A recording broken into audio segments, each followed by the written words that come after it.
Famous అని వచ్చి మాటతో చంపేద్దరట జగన్మోహన్ రెడ్డిని. బిల్లు పెట్టడం నేర్చుకోయా ఫస్ట్, వీళ్ళు బిల్లు పెట్టండి అక్కడ అమరావతి శాశ్వత రాజధాని అని, తర్వాత మాట్లాడదాం. ఈ అసెంబ్లీ తీర్మానం రెండు, ఒకటి గతంలో చేసిన తీర్మానం అది రైట్ అనుకుంటే ఇది రాంగ్, ఇది రైట్ అనుకుంటే అది రాంగ్. ఇది కర్మగాలి ఇది రైట్ అన్నాం అనుకోండి, అంటే అప్పటి నుంచి ఇప్పటిదాకా మీరు ఖచ్చితంగా మనం మోసం చేశారు, ఆ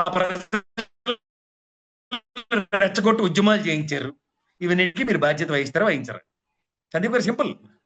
అప్పుడు మీరు తీర్మానం చేశారు, మనది అమరావతి రాజధాని అన్నారు, రిట్ ఆఫ్ మేడమస్ తీర్పు గౌరవించాం, శభాష్. ఇంకో పకోడీ కబురు ఉంది దీంట్లో.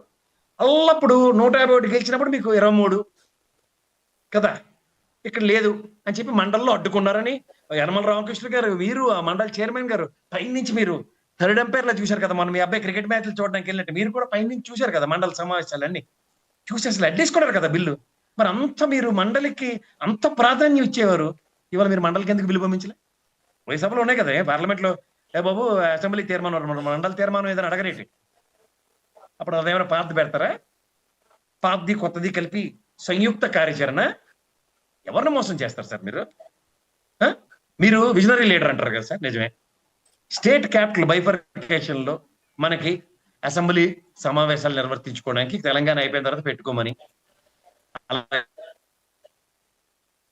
హైకోర్టులో మీ కేసులు ఉంటే వాదించుకోమని 4 బ్లాక్లు ఇచ్చి ఇందులో మీరు పరిపాలించుకోమని ఇచ్చారు. అంటే బౌండరీస్ గాట్ ఫిక్స్డ్. మీరు చెప్తారు కదా సైబరాబాద్ నిర్మాత, greater Hyderabad, outer ring road అంతా నేనే నిర్మించింది, ఇవన్నీ మీరే చెప్తున్నారు కదా. సరే, ఇదంతా మన క్యాపిటల్, దగ్గర 180 కిలోమీటర్ల రేడియస్ ఉంది outer ring road, greater Hyderabad, ఇది అంతా మన capital. Twin cities Secunderabad Hyderabad. ఏమంటే సందీప్ గారు, సికింద్రాబాద్ క్యాపిటల్ అంటాం మీరు అంటారా? ఎవరు సార్ చెవులో పూలు ఎడుతున్నారు? ఎవరిని విరవేదాలు చేస్తున్నారు? జడ్డోళ్ళు గుంటూరు విజయవాడ పరిసర ప్రాంతంలో మీరంత ఎర్రుబాగులో ఇంకో లేక ఈ దౌర్భాగ్యం. మీరు ఇచ్చిన 34 ఎకరాలకి దిక్కు దివానా లేక, అప్పుడైతే అది రాజధాని నవనగరాలు, ఇప్పుడు ఏం మున్సిపాలిటీ. ఇప్పుడు 1,80,000 ఎకరాలు కావాలట ఇంకా ఎక్స్ట్రా. ఏమో కరకట్ట మీద ఇళ్ళన్నీ కొట్టండి. ఆల్రెడీ మీ డిజైన్ ప్లాన్ లో 55,000 ఎకరాలు ఉన్నాయి కదా. ఫస్ట్ దీంట్లో ఏడు చేసి స్థిరపడిపోతారు చెప్పండి మాకు. ఫస్ట్ ఎప్పటికి కూడా హైకోర్టుకి వెళ్ళాలంటే కరకట్ట మీద గుగుబులు ఆడించుకుని వెళ్ళవే. తర్వాత మీరే పెట్టారు పీపుల్స్ క్యాపిటల్. ఎవరండి ప్రజలు అక్కడ నివాసయోగ్యంగా ఉన్న ప్రజలు ఎవరు చూపించండి నాకు. ఎవరైనా నివసిస్తున్నారు అక్కడ? మీరే 2,500 ఎకరాలు ఆర్ జోన్ అని లెఫ్ట్ వైడ్ జోన్ ఏదో పెట్టారు. అక్కడ పెడితే జగన్మోహన్ రెడ్డి గారు సెంటర్ భూములు ఇస్తారు కదా, వాళ్ళందరినీ తన్ని తగిలేశారు. అంటే ప్రజలు లేని ప్రజాస్వామ్య ప్రభుత్వాలు నెలకొల్పిన మీరు ప్రజలే ఎక్కర్లేని ప్రజాస్వామ్య క్యాపిటల్ కడుతున్నారు. అక్కడ ఎవరు కలర్ చదువు? అభ్యర్థి నారాయణ కలర్ చదువు కదా.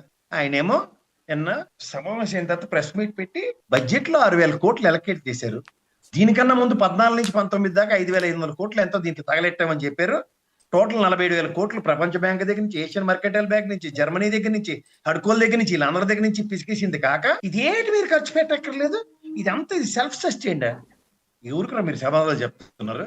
ఏ అకౌంటబిలిటీ అంటే అప్పుడు తెలియదా?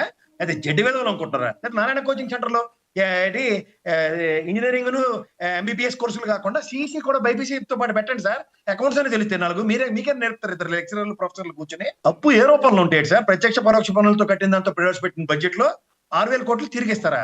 ఇదేనా మీరు నానకరామ కూడా పప్పాలగూడలో ఉన్నారనుకుంటారు? 150 కోట్లు 200 కోట్లు పలకడానికి 6,000 కోట్లు సిఆర్డీ ల్యాండ్ ఇలా పక్కన పెట్టిందట. తీసుకొట్టేస్తారట మొత్తం బిల్డింగ్లు. అమ్మండి ఆక్షన్ ఇవ్వండి ఒకసారి చూద్దాం ఎంతమంది వచ్చి తెరబడిపోయి చచ్చిపోతారో చూస్తాను నేను కూడా. ఓ పక్క మీరే చెప్తారు 1,00,000 కోట్లు కావాలి. ఇప్పుడు ఇంకో 2 లక్షల ఎకరాలు పైకి పెంచి టెండర్ పెట్టారు. అంటే 2 లక్షలు ఇంటూ ఎన్ని లక్షల ఎకరాలకి ఎన్ని లక్షల కోట్లు కావాలి చెప్పండి ఒకసారి. ఓ పక్క లబో దిబో 5 పైసలు అప్పు లేదు, 5 పైసలు డబ్బులు లేవు ఖజానాలో గోల. మళ్ళీ తెచ్చిన 3,37,000 కోట్ల పైసలకు అప్పు తెచ్చారు, దానికి అతిగతి లేదు. నోరెప్పితే అబద్ధాలు, ఎన్నో ఈ నాటకాలు. దేనికి మీకు అంత అసెంబ్లీ సమావేశాలు పెట్టి తెరబడిపోయినంత బ్రోత్తర కార్యక్రమం తెరబడిపోయింది అక్కడ. అంటే మీరు చేసిన పనులకే మీకు అథెంటికేషన్ లేదు. మీరు గత అసెంబ్లీలో చేసిన తీర్మానాన్ని పునరుద్ఘాటిస్తూ దీన్ని మళ్ళీ పంపిస్తున్నాం కేంద్ర ప్రభుత్వం అని చెప్తే దానికి అథెంటికేషన్ ఉంటుంది. సెక్రటరీ ప్రిన్సిపల్ సెక్రటరీని పిలిచి ఎస్ ఇది పంపించండి గత తీర్మానాన్ని లేదట మళ్ళీ పిలిచి మళ్ళీ మండలి తూచి భయం మండలికి వెళ్తే చర్చ ఎక్కడ వద్దాను. దీనికి పనుకోండి, మనం అందరూ కలిసే ఉండాలి. కలిసిమెలిసి లేకపోతే మనం బతకలేము.